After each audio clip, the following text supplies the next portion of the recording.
ऐसा कितनी ही बार होता है जब हम किसी सिचुएशन में या किसी जगह पर एक पॉजिटिव और समझदारी वाला एटीट्यूड दिखाना चाहते हैं, लेकिन होता इसका जस्ट ऑपोजिट है। हम वहाँ नेगेटिव बातें या आर्ग्यूमेंट्स कराते हैं, भले ही ये सब सिर्फ कुछ सेकंड या कुछ टाइम के लिए हो, लेकिन द मेन इशू इज कि आप उस टाइम पर अपने माइंड और थॉट्स को कंट्रोल नहीं कर पाते।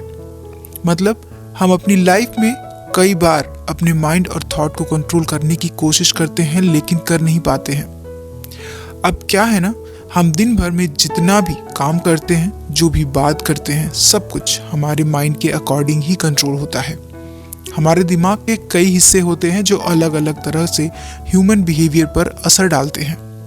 तो अगर आप अपने मन को अपने कंट्रोल में रखना चाहते हैं, तो आपको सबसे पहले ये समझना होगा कि आप अपने माइंड को किस तरह के थॉट्स और किन किन एरियाज पर कंट्रोल करना चाहते हैं और क्यों नहीं कर पा रहे हैं। सो गाइस, आज के वीडियो में हम कुछ प्रैक्टिकल टिप्स के बारे में बात करेंगे जो हमें इस प्रॉब्लम से निकालने में बहुत हेल्प करेंगी। तो वीडियो को ध्यान से देखने और समझने की कोशिश कीजिए। लेकिन वीडियो स्टार्ट करूं इससे पहले एक छोटी सी रिक्वेस्ट है गाइस कि अगर आप मेरे चैनल पे पहली बार आए हैं तो चैनल को सब्सक्राइब करके बेल आइकन को ज़रूर प्रेस कर दें। यहाँ पर आपको ऐसी ही वैल्यूएबल वीडियोस देखने को मिलती रहती हैं। तो चलिए जानते हैं उन ट्रिक्स के बारे में। Trick number 1, start thinking differently, यानी अलग तरह से सोचना शुरू कर दीजिए। जब हम किसी एक ही बात के बारे में सोचते रहते हैं तो इसकी पॉसिबिलिटी ज़्यादा हो जाती है कि हम नेगेटिव सोचना शुरू कर दें। तो इस तरह की थिंकिंग से बचने के लिए आप दूसरी तरीके से सोचना शुरू कर सकते हैं। जैसे कि सबसे बुरा क्या हो सकता है, उसके बारे में सोचना।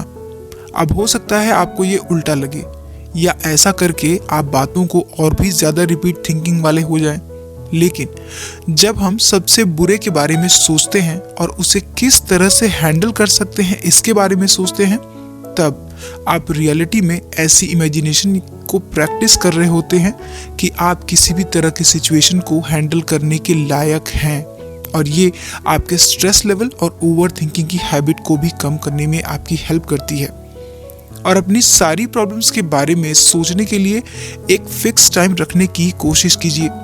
ये थोड़ी मुश्किल ट्रिक है, लेकिन बहुत इफेक्टिव है, क्योंकि ऐसा करने से आप इस बात से सेटिस्फाइड रहते हैं कि इस प्रॉब्लम को आपकी तरफ से जितनी अटेंशन मिलनी चाहिए थी उतनी मिल चुकी है।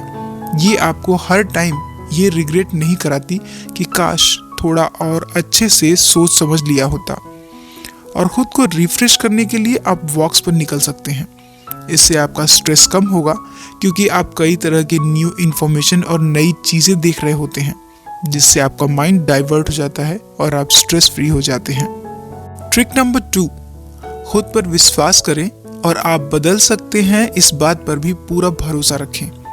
अगर आप अपने माइंड पर अपना पूरा कंट्रोल चाहते हैं तो उसके लिए अभी आप जैसे हैं उससे खुद को मॉडिफाई करना होगा, मतलब खुद को और बेटर बनाना होगा। और इसके लिए आपका खुद के ऊपर पूरा भरोसा होना बहुत ज़रूरी है, तभी आप ऐसा कर सकते हैं। क्योंकि अगर आप खुद ही पर विश्वास नहीं करेंगे कि आप बदल सकते हैं, तो फिर आप उतना हार्ड वर्क करने के लिए खुद को मोटिवेट नहीं कर पाएंगे जितना आप कर सकते हैं।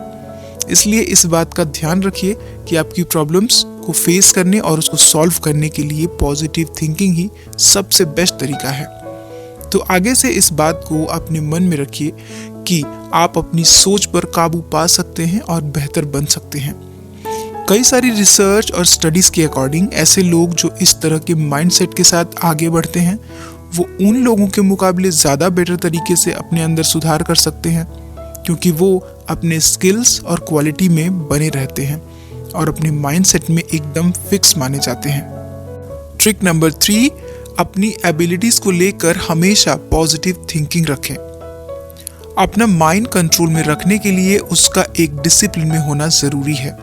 मतलब हमें अपने मन को हमेशा पॉजिटिव थिंकिंग रखना सिखाना चाहिए, क्योंकि आपको अपनी कैपेबिलिटी के अकॉर्डिंग पूरी तरह से सही होना बहुत ज़रूरी है। कई तरह की स्टडीज़ से पता चलता है कि आपके बिहेवियर को कंट्रोल करने की कैपेसिटी के लिए आपके बहुत ज़्यादा पॉजिटिव होने से अपने आप को सेल्फ कंट्रोल भी कर सकते हैं। जैसे आप हमेशा खुद से ये बात बोलते रहें कि आप एक दिन सक्सेस होंगे और अपने माइंड को कंट्रोल भी कर सकेंगे। फिर चाहे इस वक्त वो बात आपको इम्पॉसिबल ही क्यों ना लग रही हो, लेकिन आपको अपना भरोसा उस पर बनाए रखना है।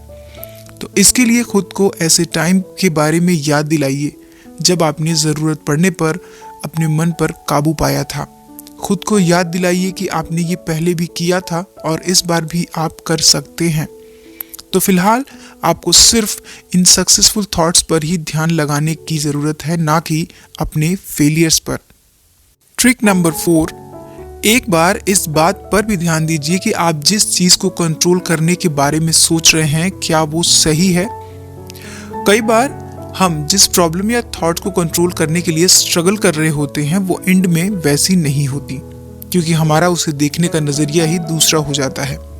इसे एक एग्जाम्पल से समझते हैं। जैसे आप अक्सर अपनी स्टडीज़ को स्किप करके सोशल मीडिया पर अपना टाइम पास करने की आदत से परेशान हैं। आप उसे छोड़ना चाहते हैं, तो फिर उसे देखने का तरीका चेंज कर दीजिए। आप ये सोचिए कि आज के 5 साल बाद आप अपनी इस हैबिट की वजह से कहाँ होंगे। जब आपके दोस्त एक अच्छी जॉब और एक अच्छे करियर पोजीशन पर होंगे, तब आप कहीं और स्ट्रगल कर रहे होंगे। बस इस तरह की थिंकिंग कमाल दिखाती है और आप अपनी इस हैबिट को पूरी तरह से छोड़ भी पाएंगे। जैसे कि कुछ तरह की स्टडीज बताती हैं कि जब हम किसी चाही हुई चीज़ को किसी अनचाही चीज़ की तरह देखना शुरू कर देते हैं, तो उसे चाही हुई चीज़ को पाने की इच्छा को कंट्रोल कर सकते हैं। Trick number 5, be insensitive.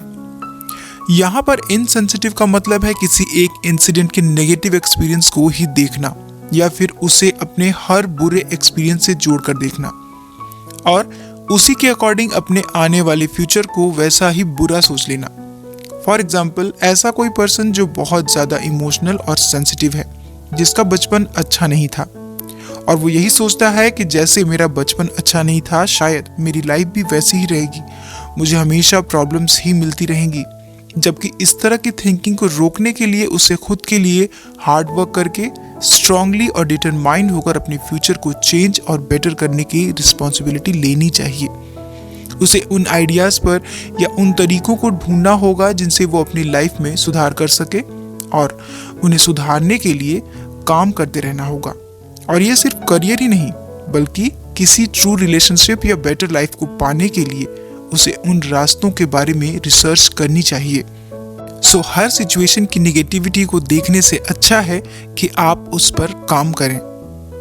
Trick number 6, stop blaming yourself for everything. खुद को हर चीज़ के लिए रिस्पॉन्सिबल मानना, ये एक तरह से विचारों का एक जाल होता है जो आपको हर चीज़ के लिए दोषी बना देता है, भले ही आपका उन सिचुएशन पर कोई कंट्रोल ना हो। जैसे कि आप अपनी बाइक को पार्किंग लॉट में पार्क करके जाते हैं और कोई उसे टक्कर मार दे, और जब आप उसे देखते हैं तो बार बार यही सोचते हैं कि ये आपकी वजह से हुआ है। अगर आपने वहाँ बाइक पार्क ना की होती तो शायद ऐसा नहीं होता। जबकि ऐसी सिचुएशन आपके कंट्रोल से पूरी तरह से बाहर है। इस तरह की फीलिंग्स को कम करने के लिए हर उस इंसिडेंट के बारे में केयरफुली और लॉजिकली सोचने की कोशिश कीजिए जिन्हें आप खुद पर थोप रहे हैं। खुद से कुछ सवाल पूछिए। फॉर एग्जाम्पल, आप खुद से पूछ सकते हैं कि क्या वाकई उसमें आपकी गलती है, क्योंकि बाइक को आपने सेफली पार्क किया था। इसमें टक्कर मारने वाले की गलती है और इसे आप रोक नहीं सकते थे। Trick number 7, stop taking immediate conclusion, यानी तुरंत डिसीजन पर पहुंचना बंद कर दीजिए। ये भी एक तरह से विचारों का ही जाल होता है, जिसमें कुछ लोग बिना किसी प्रूफ के किसी बात के बारे में अपनी राय बना लेते हैं कि बिल्कुल ऐसा ही है। ये लोग बिना बात को पूरी तरह से जाने उस पर अपनी थॉट्स बना लेते हैं, जो डायरेक्ट उन्हें कंक्लूजन पर पहुंचा देती है। जैसे आपका कोई दोस्त जो काफ़ी टाइम से आपको कॉल नहीं कर पा रहा है या मिल नहीं पा रहा है, तो ये सोचना कि वो अब बदल गया है, वो पहले जैसा नहीं रहा, जबकि हो सकता है कि वो किसी प्रॉब्लम में हो, क्योंकि आगे से आपने भी कोई कॉल करके उससे नहीं पूछा कि आजकल वो कहाँ है और क्या कर रहा है, जबकि हो सकता है सच्चाई कुछ और हो। तो तुरंत डिसीजन लेने की ये हैबिट छोड़ देना चाहिए। आप किसी भी जजमेंट पर पहुंचने से पहले कुछ समय रुक कर उसके बारे में सोच सकते हैं। अगर आप अपने थॉट्स को लेकर कुछ सवाल करेंगे तो शायद आपको जवाब भी मिल जाए। फॉर एग्जाम्पल, आप खुद से पूछ सकते हैं कि क्या जो मैं अपने उस फ्रेंड्स के बारे में सोच रहा हूँ वो कंफर्म है, और अगर नहीं तो फिर उसके बारे में राइट इन्फॉर्मेशन और प्रूफ होने के बाद ही आप किसी डिसीजन और कंक्लूजन पर पहुंचिए। Trick number 8, stop negative thinking. Negative thinking करने से आप एक अलग ही डायरेक्शन में सोचने लगते हैं।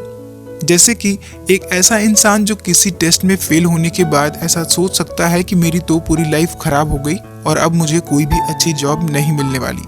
और इस तरह की नेगेटिव थिंकिंग को रोकने के लिए हमें ज़्यादा से ज़्यादा पॉजिटिव तरीके से सोचना शुरू करना चाहिए।